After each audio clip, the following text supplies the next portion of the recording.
Hi, everyone. This is Dr. Grace Estrada. Welcome back to Psych 92. We are now covering Chapter 10, our last chapter before the final exam, and it is on death and dying. Let's go ahead and I will share the screen. Here we go. So today we're going to talk about the different definitions of death. We'll explain the different types of care that is available for those who are dying. And we'll discuss funeral rites in different religions. These are culturally based. Importantly, you will learn the differences between grief, bereavement, and mourning. And finally, we'll take a look at different developmental responses to death. So first of all, how do we know somebody has even died? Well, believe it or not, there are two types of death. One is physical death. So there is actually a law called the Uniform Determination of Death Act, and it defines what it is that has to occur physically before someone can be declared dead. So it is irreversible cessation of circulatory and respiratory functions. In other words, your heart or your lungs have to be unable to work on their own. And they will not work at all, right? So irreversible cessation means it cannot come back. Once it stops, it's done. Another type of death is irreversible cessation of all functions of the entire brain, including the brainstem. So sometimes you will hear about somebody being quote unquote brain dead, and this is the second definition. So the first definition has to do with the stoppage of your heart or lungs, and the second one is that your brain is no longer working. In terms of the death process, there are certain features, characteristics that we observe consistently among people who are in the dying process. So weeks before somebody dies, you'll already notice that they don't want to eat. Maybe they have trouble sleeping, they might be restless, and their care needs increase quite a lot. Days before passing, you might see someone unable to wake up for long periods of time. The way they breathe is not consistent, so they'll breathe and then suddenly stop and then breathe again. This part is really scary, and I've observed it myself. They might murmur or talk to people that other people in the room cannot see. And finally, they might reach out in the air or pick at covers. Again, it seems like they're reaching out to something or someone that other people in the room cannot observe.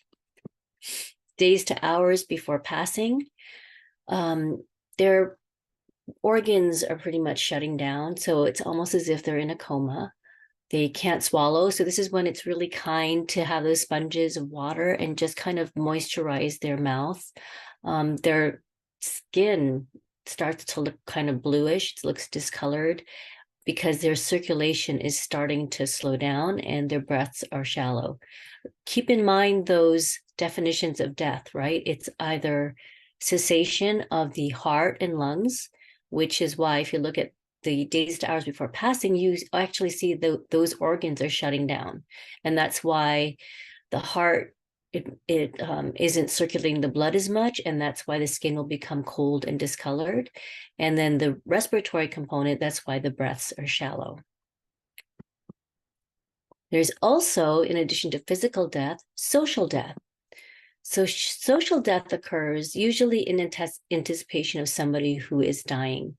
And what happens is that it's a really sad coping mechanism for those who see their loved ones in the last stages of life. And what they might do is actually dehumanize the person and emotionally withdraw from them. So they might visit them in hospice or in the hospital, but not really engage with them because in their mind, this person has already died. And so those who are around them might even talk about them like they're not in the room, even if they're in the room together. And sometimes this occurs because the person who's dying has their eyes closed and maybe aren't engaging, but believe it or not, hearing is the last sense to go. And so even if the person's eyes are closed, talk to them. They can hear your voice and it brings comfort. So please don't ignore people who are dying.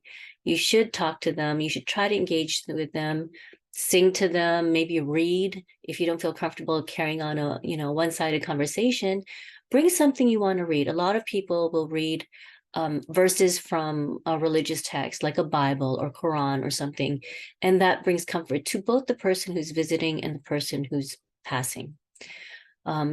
So sometimes people will not visit as much, maybe talk about really superficial topics. And this occurs not only with friends and family, but even some healthcare providers. Again, this is a type of coping mechanism. So why does this happen? Feelings of inadequacy, wanting to distance oneself from the reality of death, and need for emotional distance to protect against grief and burnout. So we want to prevent social death because the person who's dying, as I mentioned before, may be able to hear you. In fact, as I said, even if their eyes are closed, even if it seems like they're not responding, there's a lot of research that supports that hearing is the last sense to go. So hearing your voice, comforting them, tell them how much you love them. Think about what you would want to hear. If you were in your last days, last hours, and loved ones are coming, what would you want to hear from them? And that's what you should really convey to your loved ones. So causes of death, really a lot of times, if you can see in this chart, heart disease is number one. So it used to be that heart disease was only for men, but the truth is it's also for women. And that's because for women, heart attacks do not present the same symptoms as men. So what we know about heart attacks, that pressure that you feel in the chest, a lot of women don't feel that. Instead, they might feel like it's neck or back pain and then discount it. And not only would the women discount it on themselves, but even caregivers may not recognize that a heart attack is occurring. And this is why heart disease is the number one killer. Then you have cancer, some respiratory diseases. Remember, cessation of the circulatory and respiratory systems leads to physical death. In terms of when this happens, the number one cause of death depends on the developmental stage. For those who are under the age of 1, it's usually congenital abnormalities. In other words, they're born with some sort of illness that makes it very difficult for them to survive. From age 1 to 44, unintentional injury. So accidents, car accidents, depends also on sort of sports and recreational activities you engage in. From age 45 to 64, malignant neoplasms. So that is cancer, right? Things that are spreading. And then for 65 and over, it is heart disease for both men and women. So around the world, according to the World Health Organization, it's consistent. 68% of deaths occur from cardiovascular disease, cancer, and chronic lung diseases.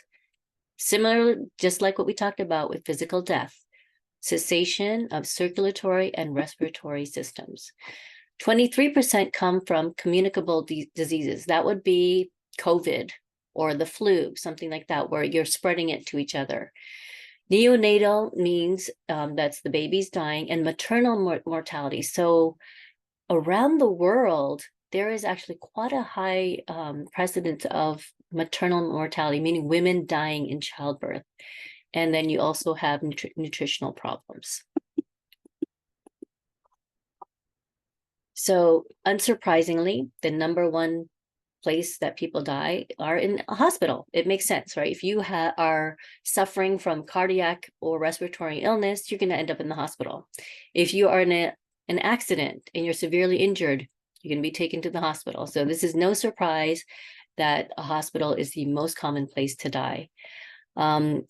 What's interesting is that worldwide, the rate of hospital deaths varies quite a lot. And so it could be cultural, it could be just access to healthcare, right? So I would assume because places like Canada have free healthcare, you're going to see higher levels of people dying in the hospital as compared to in the United States or even somewhere like India, where it's extremely expensive, where people and their families might hesitate to bring them to the hospital if they already know that they're dying. Now let's talk about the developmental differences in terms of understanding of death. So babies, believe it or not, they don't really understand the concept of death, but what they pick up on are the emotional changes occurring in their caregivers. So they might react to the stress that they probably feel by not wanting to eat. So they might lose weight, sleep less, become less active. Early and middle childhood, remember, this is when children don't have that understanding of theory of mind. And so they might actually believe that death is temporary, that somebody can actually bring the person back, right?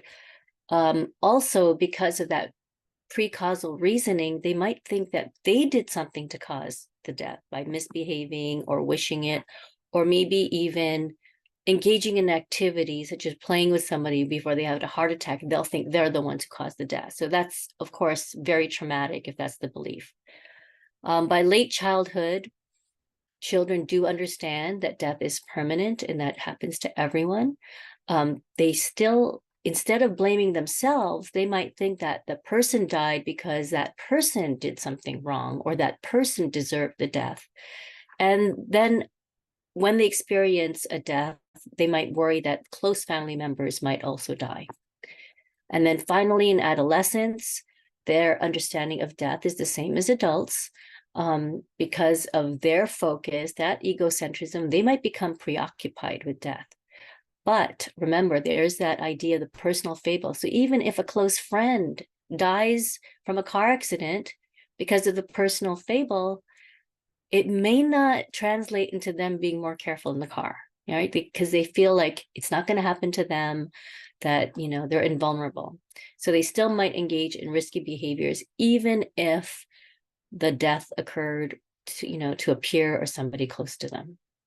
So make sure you understand the differences developmentally on how death is understood from among infants, early and middle childhood, late childhood, and adolescence. So again, infants, they react more to the emotion and the sense, the stress that's occurring. And so that reaction could be less sleeping, less eating, maybe sluggishness. Early and middle childhood, you have to think about this cognitively, right? They might think that death is not permanent, or they might think they're the ones who caused it. Late childhood, now we're talking about concrete operations, they do understand that death is permanent and universal, but now instead of blaming themselves for causing the death, they might think that the person who died did something bad. And then adolescence has the same understanding of death as adults, but because of the personal fable, might not translate into more careful behaviors. Now, what about adults? How do adults not understand death, but react to death? So all adults know that death is permanent, but really now let's think about the socio-emotional component. So for kids, it's cognitive changes that cause a different reaction to death. For adults, it's more of the socio-emotional component.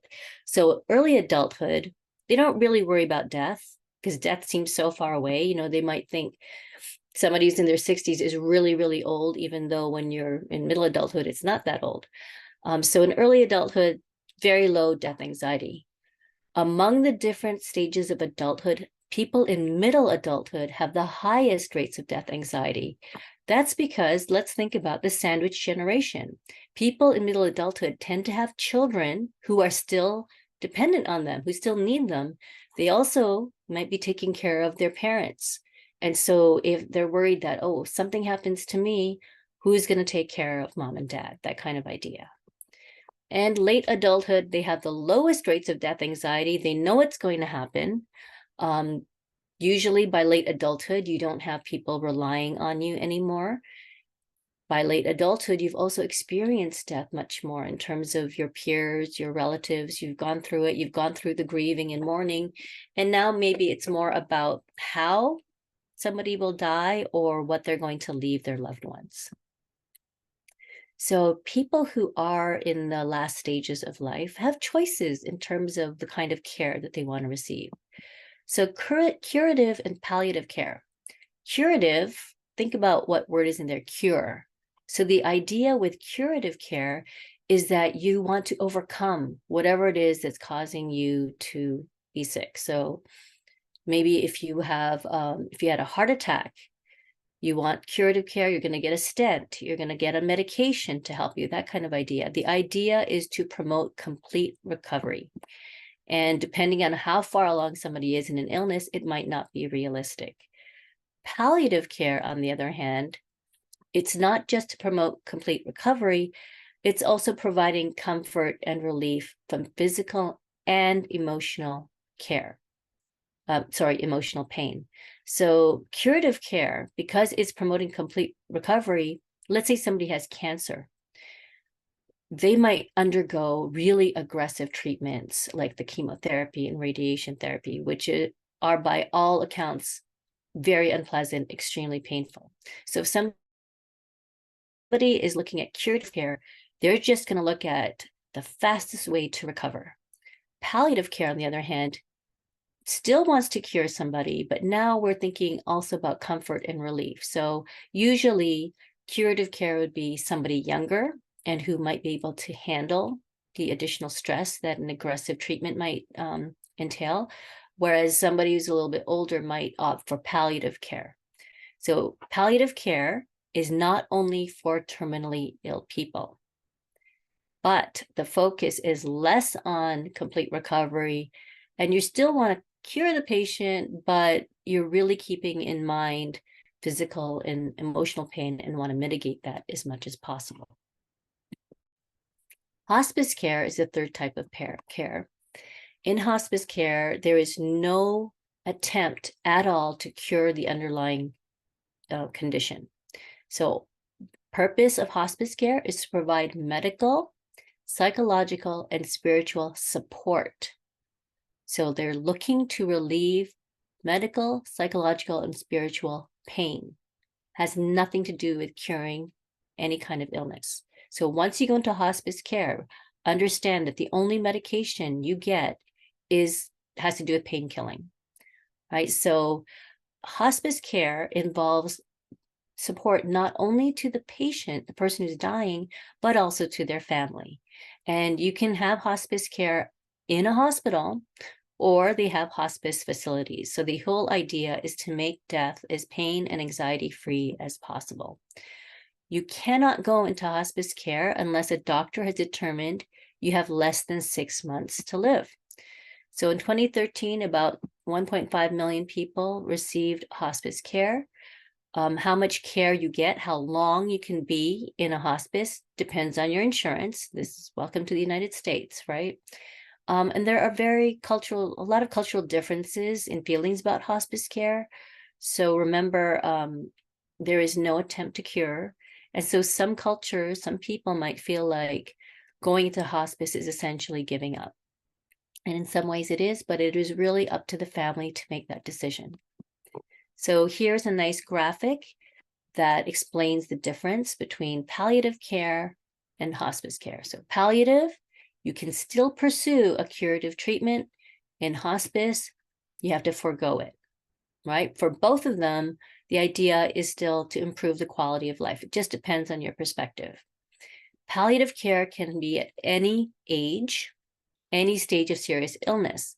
On the other hand, for hospice care, a doctor has to say this person has less than 6 months to live. And remember, insurance may not cover the whole 6 months. So you got to be careful about when somebody goes into hospice. And in palliative care, usually it's going to be in hospitals. It could also occur in extended care facilities, nursing homes, and in the person's private home. With hospice care, usually you can actually have it in a hospital as well. And there are certain hospice centers, and it can also be in the person's home. Overall, what are the similarities? Both are meant to improve the quality of life for the people with serious illnesses, and both are meant to provide emotional, spiritual, physical, and social support. Hospice care tends to be for the patient and the family. Palliative care tends to focus more on the patient. Caregiving. So when you're at this stage, I'm going to assume that you are older or have a chronic illness, and it's very difficult to care for yourself. And what we notice, especially with baby boomers aging, is that the number of caregivers increases every single year. 2/3 of family caregivers are women. And it's no joke. It's very challenging. Not only is it physically challenging, it's also financially draining and emotionally difficult to do as well. So those who are doing the caregiving, it's really important to provide as much support to them as possible. Sadly, as the baby boomers age, the need for family caregiving is increasing, but the number of caregivers is decreasing because previously it's the baby boomers who are doing the caregiving. Now we have this large segment of our population who are going to need care. And so caregiving is a growing occupational field. So advanced care planning. This is really important anytime you are considering or feel like somebody could be passing fairly soon. The person doesn't necessarily have to have a chronic illness, but I would say anybody who is in their 50s and beyond should really consider engaging in advanced care planning. And so for those of you who are younger, you might have this conversation with your parents or your grandparents. So advanced care planning is comprised of different legal documents that pertain to end-of-life care. In other words, this is you, or this is the person indicating what they want to happen when they die or when they're no longer able to make those decisions for themselves. So a living will would specify healthcare wishes. If somebody has dementia, severe dementia, for example, or is starting to get dementia, you want to know from them while they're still able to express their desires, what they want. Do they want to go into hospice? Do they want to go into palliative care? Do they want the most aggressive treatment possible to try to cure them? So these are the conversations you should be having. A durable power of attorney. So by the way, you should have all three of these, right? So first is a living will, and that is created when a person is still capable to make these decisions. Second one is durable power of attorney for healthcare. So you want to have this in place just in case you are no longer capable of saying what you want and you trust usually as a close friend or a family member to make the decisions for you. So just in case the living will is not clear enough, you want to have the durable power of attorney as well. Medical orders, on the other hand, are not written by people. They are written by doctors. I'm sorry, doctors are people, but I mean, they're not written by the patient or their family, unless their family members are the doctors. So living wills written by the person who anticipates that they will be dying and want to clearly indicate how they want to proceed in terms of their health care if they can no longer express it. Durable power of attorney is a legal document that names someone, and it's going to be only one person to make healthcare decisions for you. And then medical orders are what it is that the doctor writes up when someone is seriously ill and, the recommendations for care. So in terms of patient autonomy, this really differs culturally speaking. So in the US, very individualistic society, we believe that patients should be told the truth about their health. If they have cancer, they should be told they have cancer. And they also believe that patients should have autonomy in medical decisions. In other words, as long as they are of sound mind, they should be able to decide how the care should proceed. In other countries, this is not the case. So for example, in Japan or in African nations, they use euphemisms to describe conditions. They kind of sugarcoat it and will not tell somebody directly that they have cancer, for example. They may also be more willing to share the information with family members. So in these other countries, the family members might know if somebody has a terminal condition, but the actual person may not know. So also in Pakistan and China, they tend to hide the truth from their patients. In Korea, family members make the medical decisions. And in many other countries, it's not about the patient or about the family, it's about the doctors, that the doctors will decide how best to proceed. In terms of views of treatment, there are definitely cultural differenes. So Caucasians are more likely to say, I don't want treatment anymore. I want to go to palliative care or hospice care. A lot of times, African-American and Latino people want to do everything possible to get cured. So they're more likely to seek care where they're trying to overcome whatever it is. And in this case, you know, a lot of times family members really advocate, which is important. It's important to have a family member advocate for the person who's sick.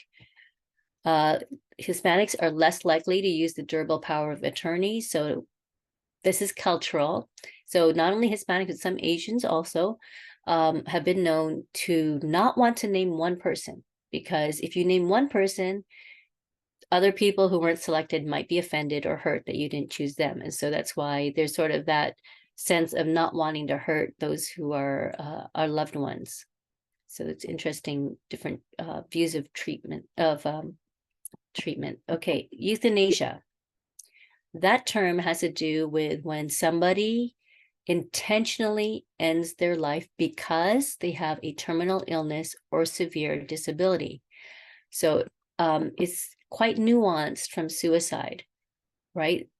Euthanasia, sometimes they call it assisted suicide, right? There are different types. So active euthanasia is when you engage in an act that causes the death. So it could be an overdose, like an intentional overdose.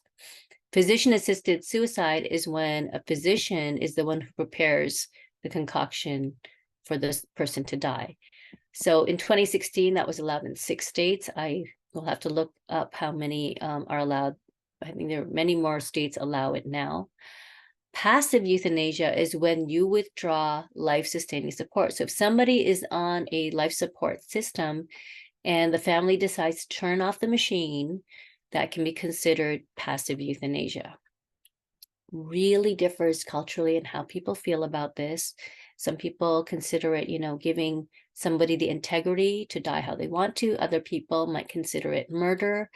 It's a very touchy subject, and it's something that a person who is near the end of their life should really have this discussion with their loved ones, so that there are no feelings of guilt on the people or regret for those who are left behind.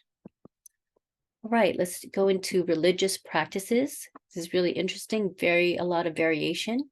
So for Hindu, and by the way, I am not, I'm Roman Catholic. So if I have any of these incorrect, please correct me so that I make sure I improve my slides. So those who are Hindu believe in reincarnation.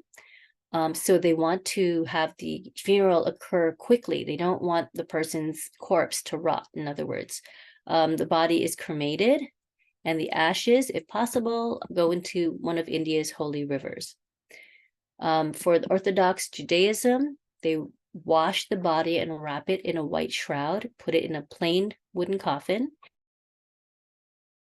And then even the males wear prayer shawls, and then they also want the burial to occur as quickly as possible after death. And there is a sort of a reception called, and they do sitting Shiva, where the family members gather, they receive visitors, and they pray together. For Muslim, again, deceased are buried as soon as possible. So Hindu, Orthodox Judaism, and Muslim, the people are buried as soon as possible. Community is involved in the ritual for Muslims. They also wash the body and wrap in a plain white shroud, similar to the Judaic practice.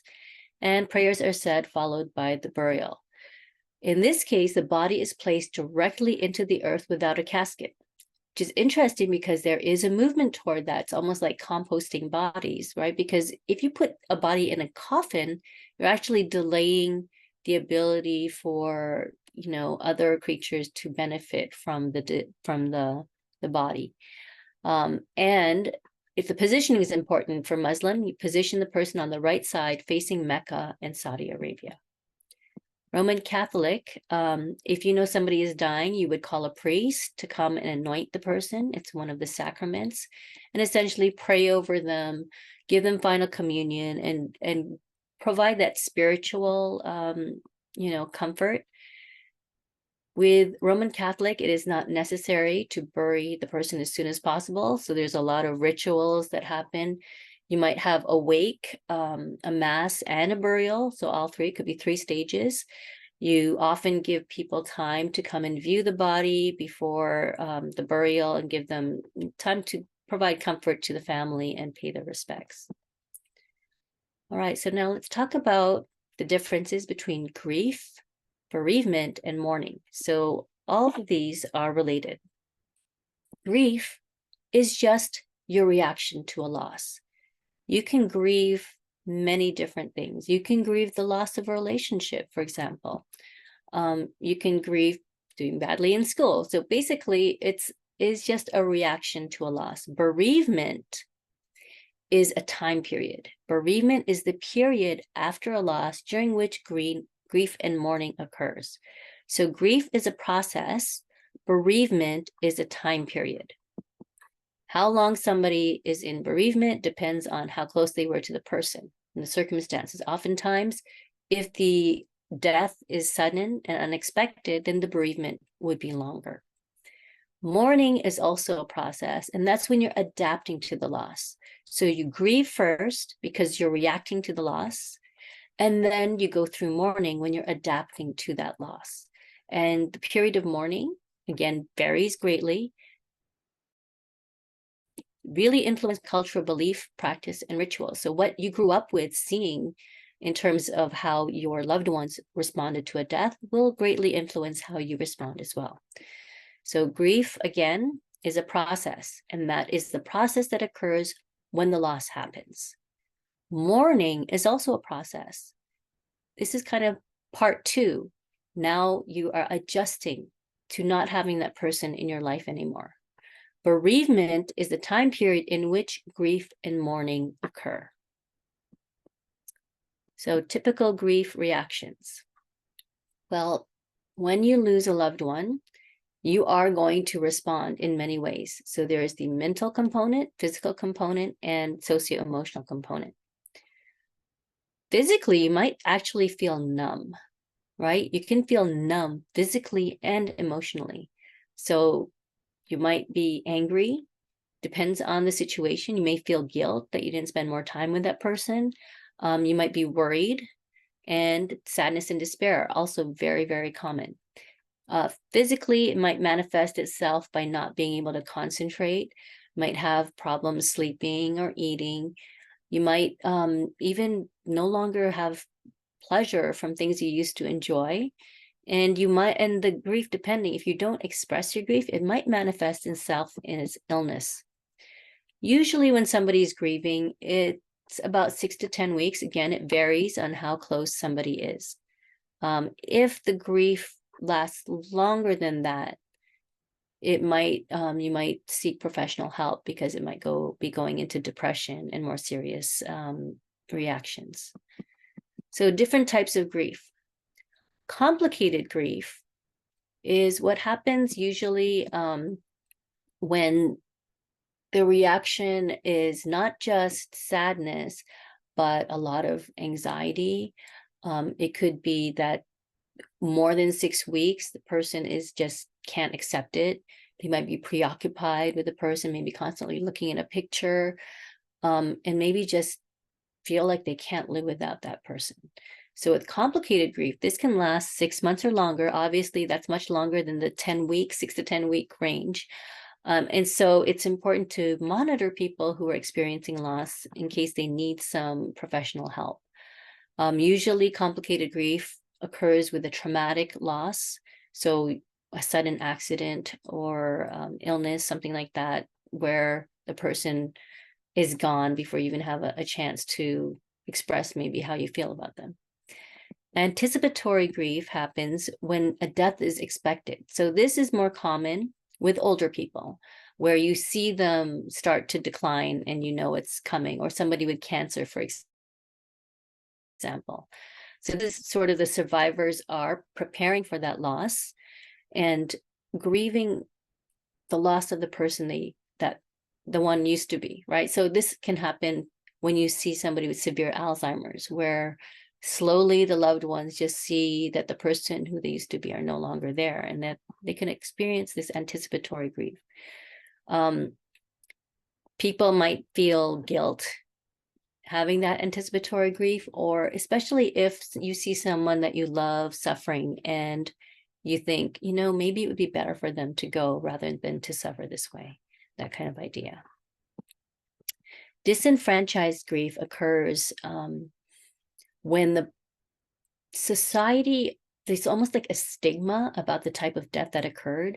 So sometimes it might be somebody who died of an illness like AIDS, or if, they committed suicide, or if somebody had an abortion and then, feels grief about the baby afterwards. And so it's a really complicated kind of grief because it's called disenfranchised because society doesn't exactly react in an empathetic way when people in these situations experience grief. So it could also be associated with a loss that's not taken seriously. So if somebody's pet dies, that could be disenfranchised grief if the people are like, oh, what's wrong with you? It was just a pet. No, people don't realize that pets are family members, right? Or if it's somebody's ex who died, people might wonder, why are you grieving? This was your ex. So these kinds of are examples of disenfranchised grief. For this type of loss, there's no formal mourning process. And sometimes people around the one who's grieving, experiencing disenfranchised grief, might not even know how to respond to it. So lack of social support might intensify symptoms. People who have disenfranchised grief might do better seeking professional help. So Kubler-Ross are very famous for giving their stages of loss. So here's the process of adjustment. They say it's denial. When you first hear it, no, they can't be dead, that kind of idea. Anger, why did this have to happen? That sort of idea.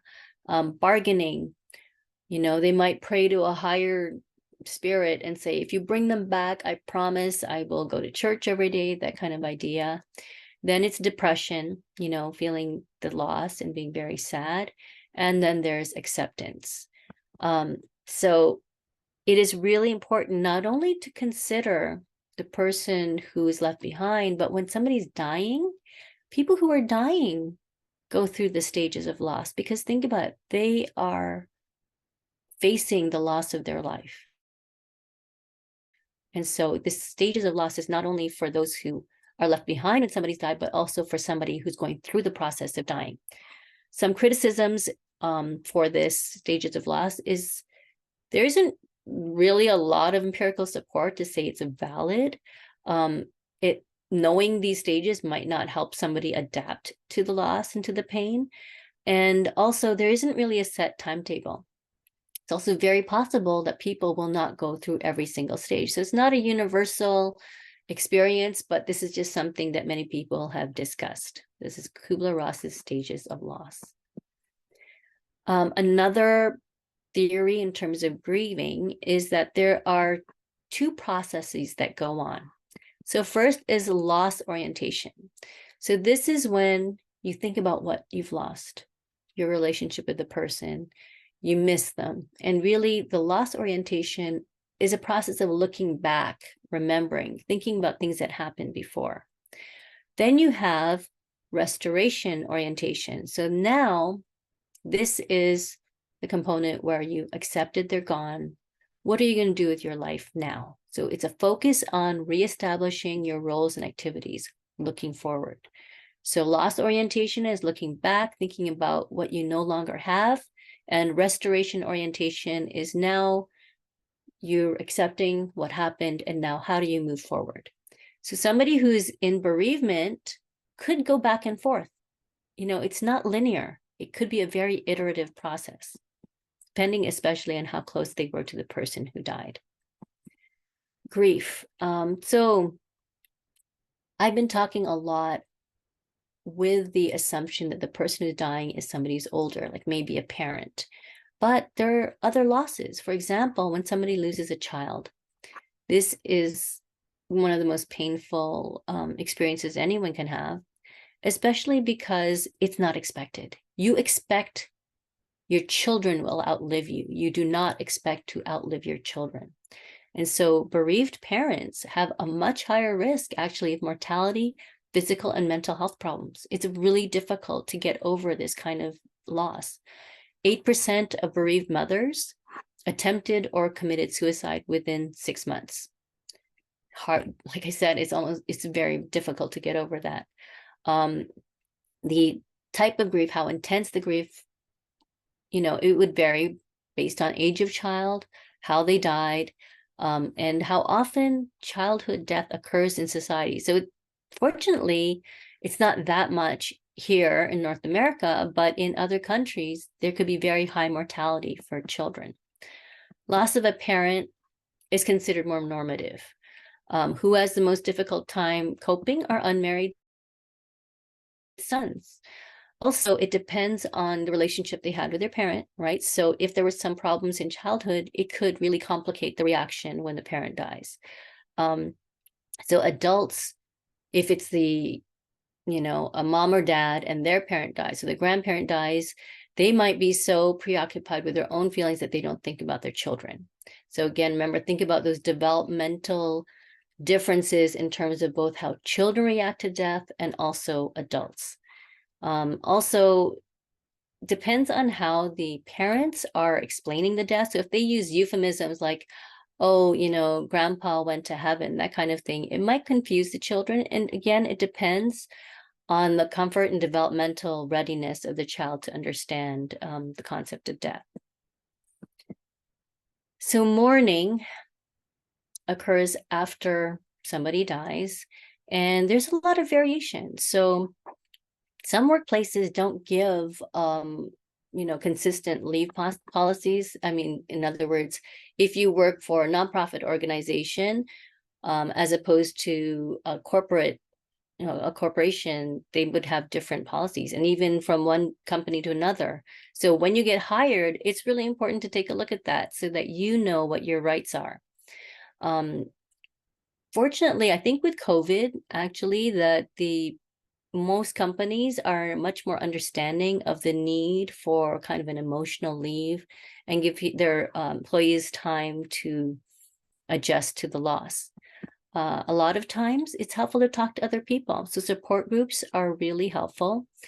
Helps you view death as a normal part of life and really go through and share your experiences.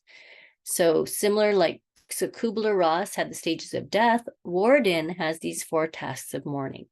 So acceptance that the loss has occurred, working through the pain of grief, adjusting to life without the person who's passed away, and starting a new life while still maintaining a connection with the deceased. So those are the 4 tasks: acceptance, working through, adjusting, and starting a new life. So this is a summary of this chapter. We talked about the definitions of death. They were both physical and social. So you should know what it entails when somebody is dead physically, why social death occurs, what's the leading causes of death in the United States. Remember, consider those definitions of death: cessation of circulatory and respiratory functions, or cessation of the brain, and this irreversible cessation. Where people are dying, hospitals, what it is, kind of developmental differences, developmental understanding in terms of death, different types of care, palliative, curative, and hospice care.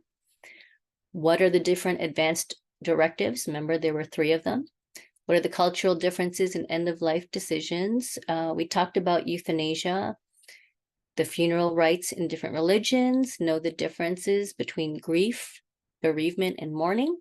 Should also be familiar with Kubler-Ross's model of loss, the dual process model of grief, and also the tasks of mourning, and then the differences between losing a child and a parent and why support groups are important.